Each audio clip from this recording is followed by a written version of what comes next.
Sky News can reveal, a local mayor is considering a potential run at the Melbourne prize Labor seat, being vacated by Bill Shorten early next year. Let's go live to Simon Love, our Victoria political reporter, with the exclusive here. Simon, you've revealed the intentions of one high-profile name in the race.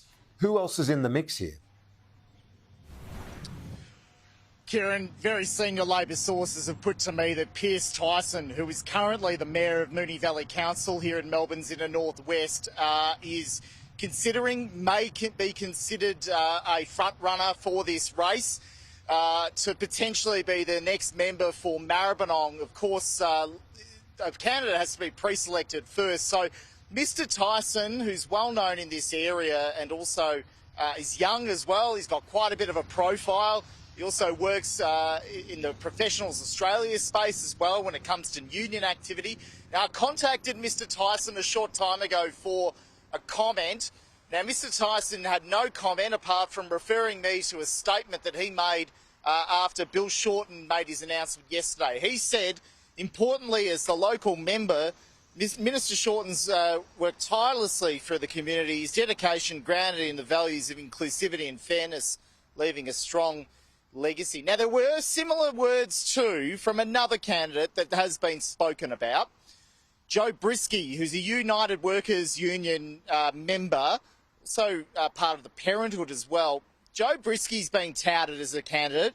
She paid tribute to Bill Shorten, saying not many people get to make a contribution to public life in the way Bill Shorten has as a unionist, as a Member of Parliament and a leader of the Australian Labour Party. So we'll see if Joe Brisky formally puts her hand up too.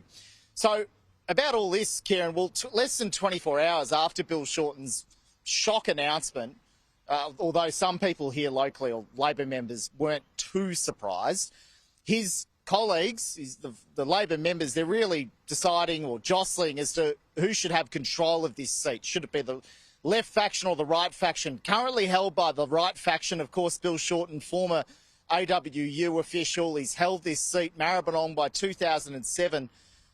We revealed a short time ago that another name in the mix here too was a very high-profile state minister, Natalie Hutchins. Now, Natalie Hutchins is the state member for Sydenham. I have been in touch with figures close to Natalie Hutchins. They have confirmed to me that she will not be running for Maribyrnong. However, there is an effort, it's been put to me that both Ms Hutchins and sources close to her want to make sure that this seat remains in control of the Labor right rather than going off to the left. So I've confirmed she won't run, but there's a bit of an effort behind the scenes on that one. Now, there is a belief, though, within the UWU they've got the numbers, or they can at least get the momentum to seize control, potentially get this seat in the hands of the left of the party. Let's just talk about this seat of Maribyrnong briefly, Kieran. It's an interesting one because the boundaries have changed since 2007 when Bill Shorten first was elected. About 30% of this electorate on those boundaries in 2007, when Kevin Rudd swept to power, well, those boundaries are now in Melbourne, in a Melbourne seat that is held by Adam Bandt. So there's about a 20% base now of Green supporters that's estimated here in this area. So the decision of the Labor Party over who will take Maribyrnong, or at least be its candidate, it's going to be crucial. It's going to be really crucial. We saw just last hour the Extinction Rebellion protest outside Bill Shorten's office, so you can see that issues, particularly of climate, will be of note. The other thing of interest too, Kieran, is the intersection with other seats too, because nearby, the Greens have really been focusing their resources so far on Wills. Now, that's the seat held by Peter Khalil, Labor's Peter Khalil. Samantha Ratnam, the former state leader, parliamentary leader of the Greens party, she's going to leave the Legislative Council next month, and she's the pre-selected candidate for the Greens in Wills.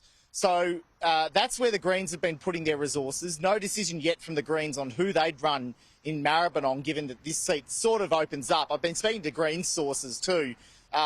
They're quite buoyant after Bill Shorten's decision too. So they haven't declared a candidate.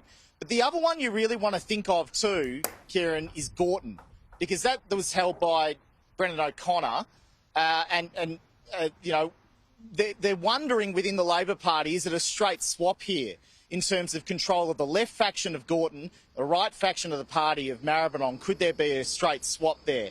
So let's wait and see, because National Executive, would you believe it, are meeting next Friday about all this. And at the moment, there's a bit of disquiet that local Labor members don't get a say in who'll be the candidate. So this will just be a decision that'll be made by the 20-member Labor National Executive that includes a number of MPs, Raf Ciccone, Julian Hill, others as well, I'm told, even Dylan White, the state Labor member for Tarneit. So that meeting next Friday going to be crucial, and we've given you 3 names there that are sort of being touted for this seat, 2 of which are still in the race.